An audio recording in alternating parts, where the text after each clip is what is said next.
Fala pessoal, tudo bem? Bem-vindo ao canal Make a Beat, comigo, professor Eronildes Neto. A gente está aqui, pessoal, numa série de vídeos para o concurso DataPrev 2023. Estou junto com vocês nesse objetivo, em busca da aprovação de vocês nesses diferentes cargos do concurso DataPrev. A gente está focando nessa série no tópico Python, tá? do edital, na parte tanto para os cargos que envolvem o Python naquela parte de informática, assim também para alguns cargos que tem alguns conhecimentos específicos a mais em Python, tá? Então, nessa parte de linguagem de programação Python e softwares em ciência de dados, tá bom? Então aqui só rapidamente esse lembrete para quais cargos a gente está abordando aqui, os cargos 8, 9 e 10 e os cargos 17 e 19. Lembrando que eu estou seguindo aqui nessa nossa série de vídeos o edital e estamos no nosso segundo conteúdo, tá? Que é falando sobre a biblioteca Pandas. Pessoal, por favor, considerem se inscrever no canal, tá? E compartilhar com seus amigos, enfim, com quem também está participando desse concurso junto com vocês. É bastante importante para mim, tá? Essa força aí. Da mesma forma que eu estou tentando aqui produzir esse conteúdo, esse material, de forma gratuita para vocês. Bom, gente, estamos aqui, certo? Ainda nessa parte muito importante que eu considero, tanto o Pandas quanto o NumPy. Só que o Pandas é mais importante ainda que o NumPy, tá? O NumPy, como eu tinha comentado um pouco na aula anterior, é uma base para o Pandas, tá? O Pandas é a biblioteca mais importante nessa parte do Python para manipulação e análise de dados, certo? Então a gente vai estar vendo aqui hoje nessa aula algumas das suas funções mais importantes, alguns métodos que são bem utilizados para essas diferentes áreas e aplicações envolvendo análise, ciência de dados e até mesmo machine learning. O Pandas, gente, a gente sabe, tá? A gente lembra lá, o Pandas é um urso bem fofinho, tá? Que gosta lá de comer bambu e tudo mais. Mas aqui no Python, gente, o Pandas também é fofinho porque ele nos ajuda bastante. Ele nos auxilia para essa parte de manipulação, análise de dados, tá? Como assim é que ele nos auxilia? Ele vai ter essa possibilidade de estar abrindo e lidando com diferentes tipos de arquivos, tá? E especialmente nos auxiliando bastante nessa parte de dados estruturados. Como assim dados estruturados, professor? Alguém possa estar perguntando. Gente, nessa parte de análise de ciência de dados, tem uma diferença de dois tipos de dados. Dados estruturados e não estruturados. Um tipo de dado não estruturado, por exemplo, é uma imagem, um vídeo, um arquivo de áudio. Tá? Já o tipo de dado estruturado é aquele que tem um tipo e um padrão bem definido, como, por exemplo, uma tabela. Tá?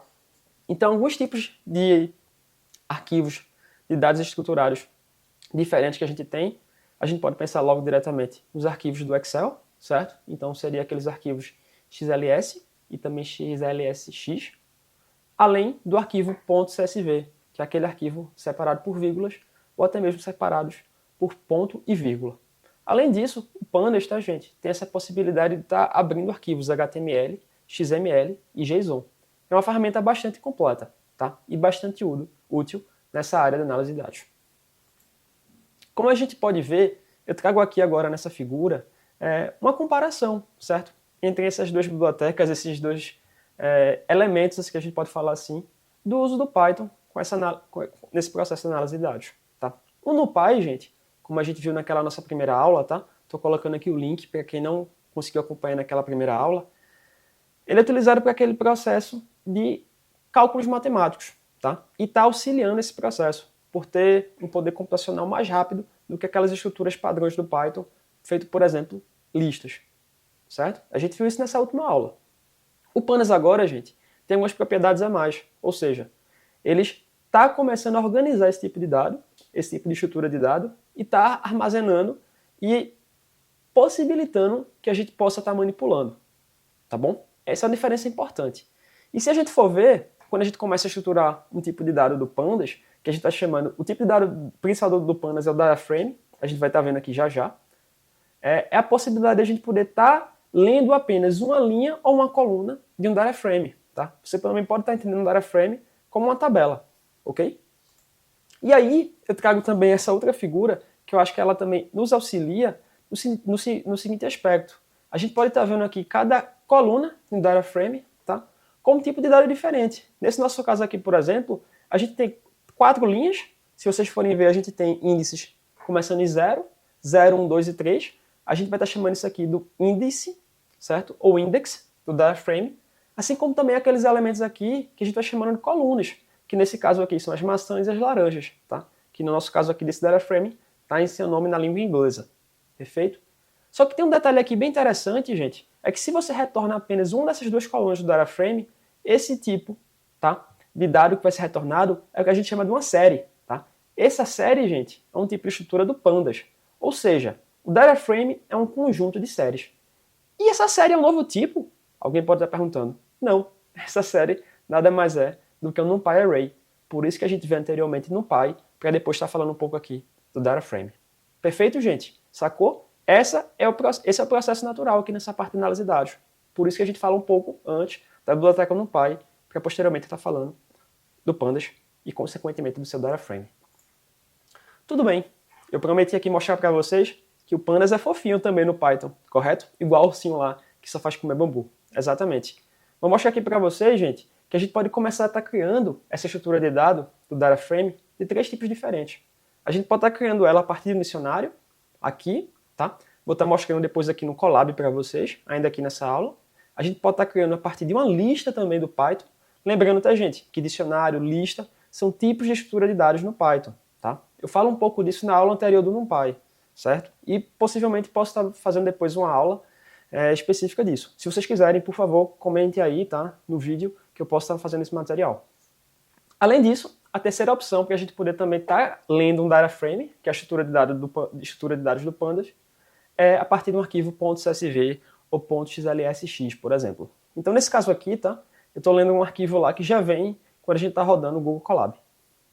São 3 tipos diferentes, 3 formas diferentes que a gente tem para estar começando a lidar com arquivos DataFrames dentro, por exemplo, da biblioteca Pandas. E por que ela é tão importante, tá, gente? Além dessas diferentes formas aqui que eu falei que vocês podem estar construindo um DataFrame, a gente tem diferentes maneiras de carregar arquivos.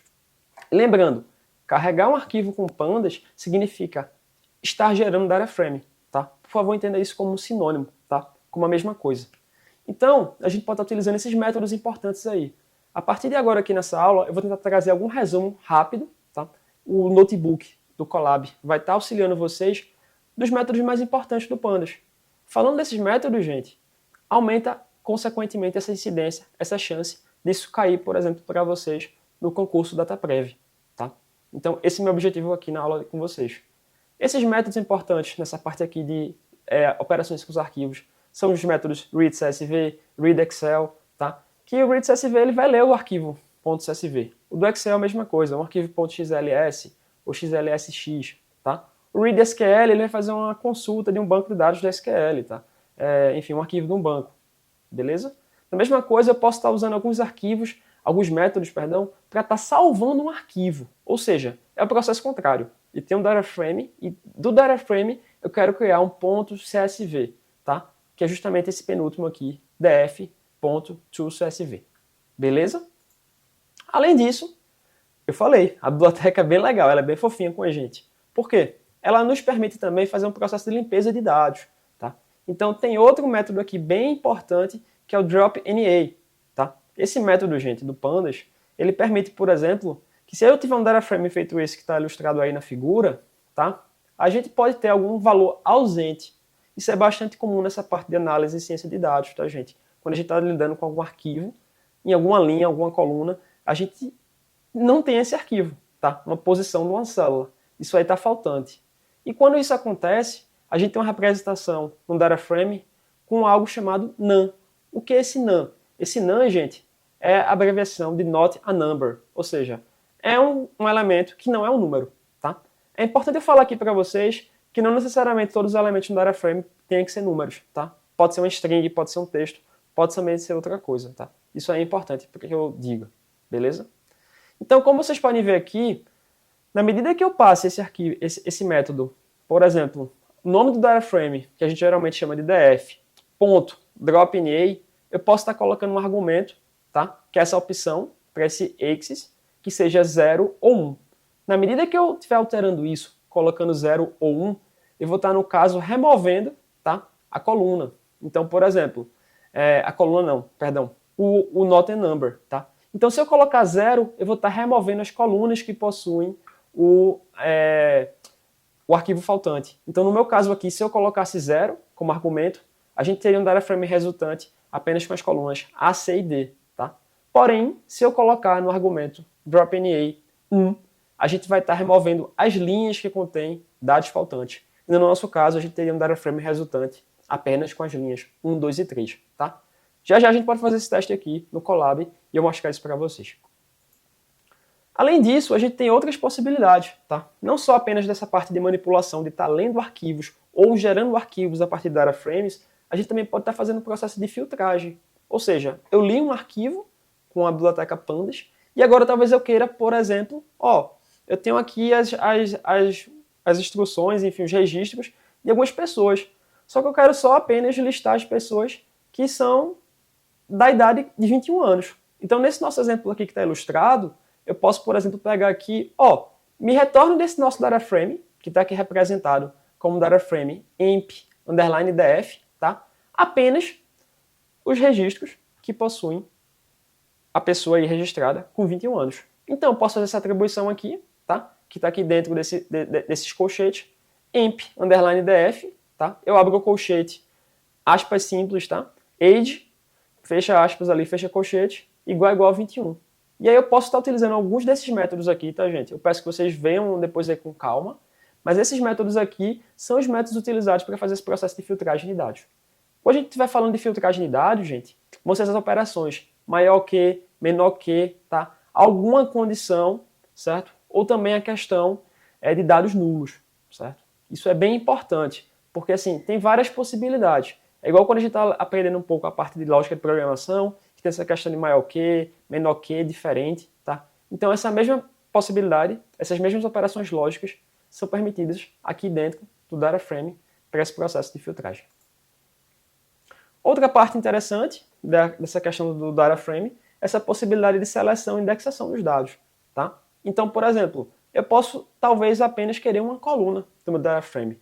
Eu estou ali com um data frame que tem, sei lá, o nome dos funcionários, o nome das pessoas de uma sala dos alunos, mas talvez eu só queira estar exibindo, por exemplo, a idade, porque eu talvez queira fazer uma imagem, fazer um gráfico ali da distribuição da idade das pessoas daquela sala. Então talvez eu tenha que só retornar o data frame com relação a esse parâmetro da idade, tá? Que idade, no caso, seria uma coluna, tá? Então posso estar usando esse primeiro método aqui. Da mesma forma, a gente só pode estar querendo selecionar apenas uma linha. Então, selecionar apenas uma linha, eu uso esse método aqui chamado iloc, tá? E por aí vai. Então, esses métodos aqui, gente, eu peço que vocês vejam aí depois com detalhe, tá? O que está escrito aqui nesse slide, que são essas diferenças, tá? De novo, chama a atenção para essa questão aqui dos índices, tá? Isso aqui é bem importante. De onde começa e onde acaba, tá? Você pode estar fazendo isso aqui tanto para a questão do índice, como também para a coluna, perfeito? Isso aí é bem importante. Outra questão que eu trago aqui com relação a esse processo de inspeção de dados é que talvez você faça um processo, uma manipulação com pandas, mas seu arquivo seja bem extenso, tá? Imagine que você tem um arquivo .csv que tem 10 mil linhas. Caramba, você vai querer visualizar esse arquivo, mas não vai ser praticável, acho que vocês concordam comigo, você visualizar na tela do seu computador 10 mil linhas. Então o Pandas ele tem dois métodos bem interessantes e são bastante utilizados, que é o método head e o método tail. O que é que esses métodos fazem? Eles listam, eles printam na tela, tá, o número que a gente estiver passando por esses métodos, o número de linhas desejadas. Então, por exemplo, se eu quiser ver as 5 primeiras linhas, eu posso colocar o nome do meu data frame, o ponto, tá? Vou estar chamando esse método head 5, aqui dentro. Da mesma forma, se eu quiser estar vendo o final, que a gente vai chamando de tail, como se fosse a cauda, tá? A gente coloca ali também e vê esse conteúdo do data frame, beleza? Já já vou estar mostrando isso aqui para vocês no Colab. Outro método bem interessante, e eu acho que esse tem uma possibilidade de cair muito na prova, tá? Porque ele mexe um pouquinho com estatística. É o método describe, tá? Esse método describe, gente, ele traz as informações estatísticas de uma coluna.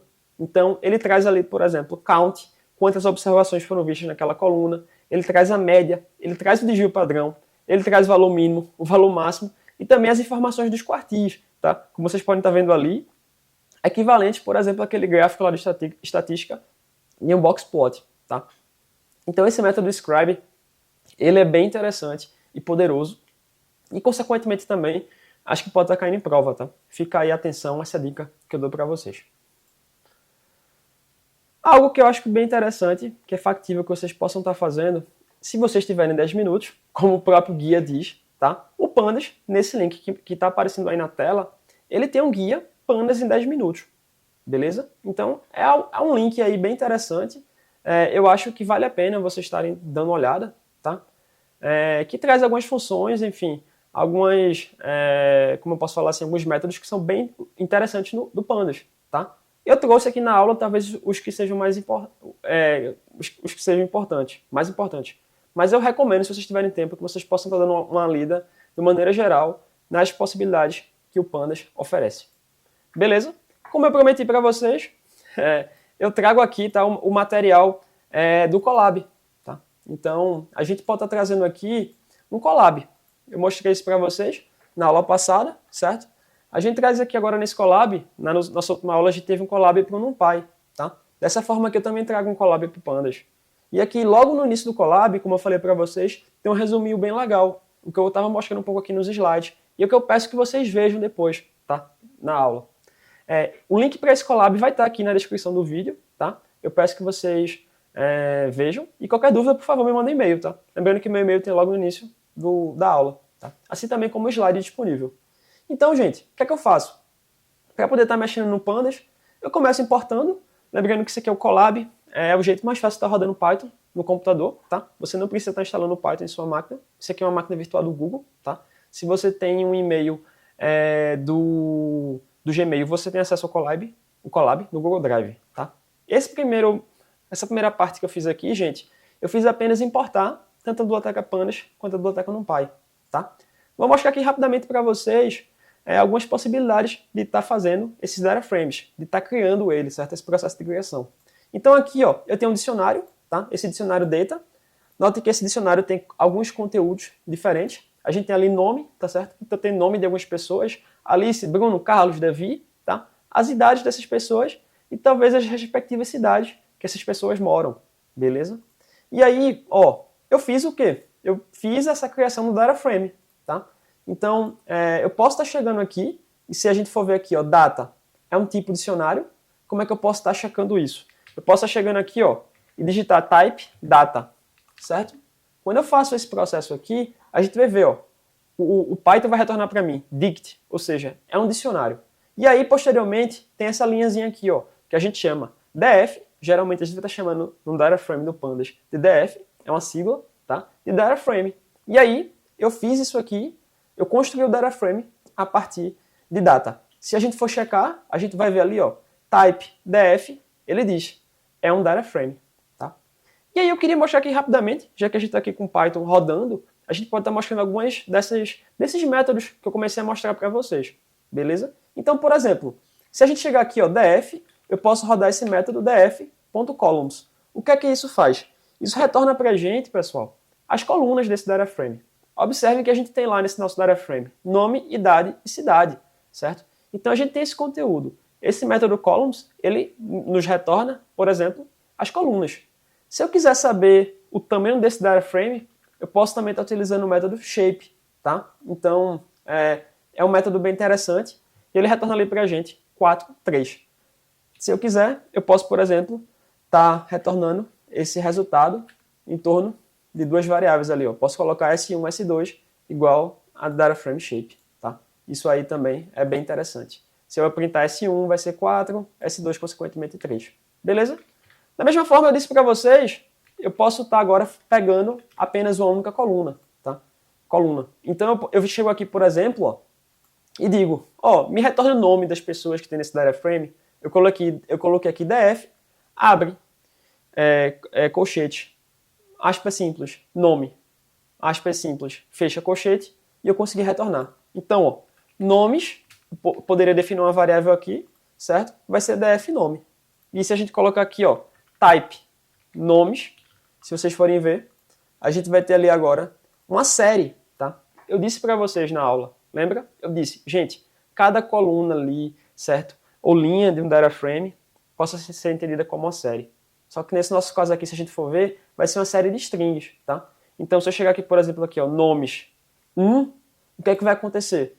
Eu vou estar acessando o elemento 1 dessa série. Só que observem que quem é nomes? Nomes é Alice, Bruno, Carlos e Davi, tá? Então, gente, é aquela primeira posição, certo? Só lembrando aqui, ó, nomes, tá? Eu vou estar imprimindo aqui a série, eu posso estar fazendo isso. Tem ali, ó, o nome das pessoas, o conteúdo, tá? E 0, 1, 2, 3 são os índices. Da mesma forma, se eu colocar aqui, por exemplo, -1, por que eu estou fazendo um número negativo? Para estar exercitando com vocês algumas coisas que eu acho que são interessantes. Se eu colocar -1, vai dar erro, tá vendo?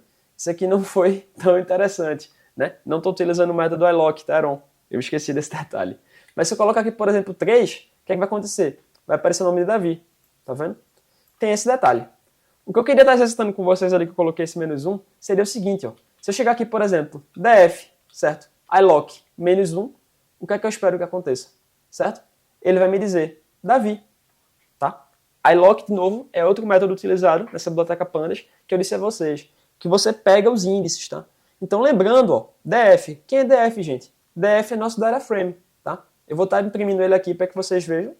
A gente tem aqui df, a gente tem esses índices, ó, 0, 1, 2 e 3, tá? Esses são os nossos índices do nosso data frame.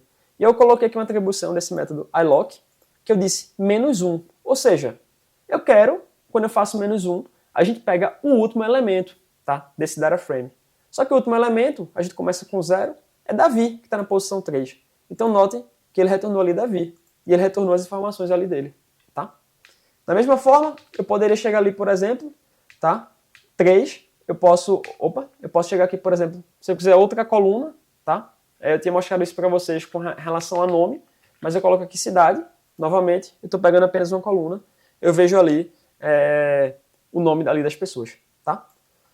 Outro detalhe, que eu tinha mostrado isso para vocês também, eu posso fazer um processo de filtragem, lembra? Então eu posso fazer isso aqui, ó, df.lock, tá? E aqui eu quero saber o seguinte, eu quero saber quem tem, dentro desse data frame, certo? A idade maior, cuidado para não errar aqui, do que 25 anos, certo? Eu posso fazer esse processo aqui, essa atribuição. E aí observe que eu fiz essa operação aqui e o data frame me disse, ó, dessas pessoas que tem nessa estrutura de dados, você me perguntou quem tem mais de 25 anos. Note aí que mais de 25 anos só tem quem? Bruno, que tem 30, e Davi, que tem 27. Observe que a Alice não entra porque é a operação lógica, tá? Maior que 25. Ou seja, se eu quisesse incluir a Alice, eu colocava aqui, revisando só isso rapidamente com vocês, maior que 25. A Alice entraria, tá bom? É um processozinho aí de lógica que isso é interessante, eu acho que é válido, tá? Note que eu estou já misturando um pouco aqui, parte daquele conteúdo que a gente viu, tá? Mas que são poucos dessas operações, desses métodos, por exemplo, fetlock, iLock, tá? Dentro aí do nosso data frame. Aqui, gente, no notebook, eu sigo com esse processo e também está mostrando para vocês que é possível estar fazendo data frame a partir de uma lista, tá? Notem que ali, originalmente, a gente fez a partir do dicionário. Aqui no Python, eu consigo novamente fazer isso a partir de uma lista, tá? Não sei se vocês notaram que no Python, quando a gente abre aqui no Colab, a gente tem aqui, ó, essa pasta sample data, tá? Eu posso estar fazendo upload de alguns arquivos xlsx, .csv que eu deseje, do meu computador para essa máquina na nuvem lá do Google, apertando aqui, beleza? Mas a gente também pode já estar mexendo um pouco com alguns desses arquivos que já vem aqui, ó. Como a gente pode ver, está vindo aqui alguns arquivos. Exemplo, tá? Esses arquivos aqui de California Housing Test, que é um dataset lá da Califórnia de preços de casas, tá? É um dataset que o pessoal utiliza bastante nessa parte de análise de dados e machine learning. Então, meu objetivo, gente, é que eu possa estar carregando um desses arquivos. E aí, o que é que eu faço? Eu quero mostrar aqui para vocês outro método, outra ferramenta bem interessante do Pandas, como eu prometi no vídeo, que lê arquivos .csv ou arquivos .xlsx, que são arquivos do Excel. Como é que eu faço isso? A gente já tem esse arquivo aí, tá? Lá nessa nuvem aí do Google. Eu venho aqui, por exemplo, em cima desse arquivo, aqui, e eu aperto aqui, ó, copiar caminho, tá? O método, pessoal, do Pandas, que a gente consegue estar lendo arquivos, é o método pd.readcsv. Aí eu vou fazer isso. Eu chego aqui, por exemplo, boto esse método, readcsv, tá? Abro o aspas simples e eu colo. Porque notem que eu fui ali, novamente, eu vou repetir isso aqui. Eu vim aqui, com o botão direito do mouse, eu apertei aqui copiar caminho, ou se você tiver em inglês aí vai estar copy path, e copiei isso. Na medida que eu copiei isso aqui, a gente vai poder estar abrindo esse arquivo. Então, eu li, tá certo? Eu cheguei aí, eu li, lendo arquivos CSV, eu fiz esse processo aí, e agora eu tenho um dataset disponível. Note que eu estou sendo ousado, eu falei que não ia fazer isso, mas acabei fazendo, porque é ousado. Eu tenho um dataset aí, ó, de 17 mil linhas, tá? 17 mil linhas e 9 colunas, ele fala para mim. Só que note que ele não mostra tudo, né? Ele mostra para mim as 5 primeiras linhas, dos índices de 0 até 4, e também as últimas 5 linhas, tá? Mas se eu quiser estar vendo apenas as primeiras 5, eu posso chegar ali, por exemplo, e fazer dfhead igual a 5, tá? Da mesma forma, gente, vou estar exemplificando aqui e colocando mais alguns métodos, tá? Eu posso querer fazer esse aqui, ó, esse método describe, foi aquele lá que eu falei para vocês, que é um método estatístico. E sim, ele funciona, tá vendo? O que é que esse método retornou para mim? Ele retornou aqui, gente, aquelas informações estatísticas que eu falei a vocês, que ele volta para mim o número de amostras que a gente tem em cada coluna, a média do desvio padrão e aquelas informações estatísticas. Beleza? Então, esse Panda, gente, é uma ferramenta fantástica, tá? Para essa parte de análise de dados. Só para finalizar, outro método bem interessante, que eu também posso estar rodando aqui, é o método .info, tá? Esse método info, gente, ele é útil para a gente saber o tipo das colunas, os tipos dos nossos dados, tá? Então, se você for ver aí, a gente tem 9 colunas, o nome das colunas, ele está nos retornando, longitude, latitude e por aí vai. E também tem essa informação aqui que é bem legal. Que informação é legal? Do tipo, tá? Notem que todas as informações aqui desse data frame não são string, não são inteiros, são informações de quê? De float, tá? Números float. Então, dessas características aí, desse dataset aqui, dessas informações, dessas casas. Tá bom, gente? Então, assim, é bem poderoso, tá? Não achem que é bobinho. Eu falei, o Pandas é fofinho, o ursinho, mas aqui no Python também ele é bem legal porque ele nos permite esse processo de auxílio de dados de maneira bem rápida, tá certo? De análise de dados. Então, é isso, tá? Essa aula aqui, gente, eu quis trazer esses métodos mais importantes do Pandas e também sua aplicação. A gente rodou aqui um collab, tá? Eu peço aí que vocês continuem, se vocês estiverem gostando, tá, dessa série aqui de vídeos de Python para o concurso DataPrev, vocês continuem comigo, tá certo? E também curta, tá certo, esses vídeos, compartilhe. E, por favor, utilize o chat aí para ter as dúvidas, tá? Ou por e-mail. Estou disponível aqui para vocês, certo? Na próxima aula, a gente vai estar começando a ver outra biblioteca, que é uma consequência direta do Pandas, porque uma vez que a gente começa a analisar, a gente começa a abrir dados, talvez a gente queira o quê? Fazer gráficos, fazer visualizações. Então, na nossa próxima aula, nós veremos o Matplotlib, tá? A biblioteca gráfica talvez mais utilizada do Python. Beleza, gente? Fico por aqui, espero que vocês tenham gostado, tá? Vamos continuar nesse foco aí, nesse ritmo de estudo e vai dar tudo certo. Abração!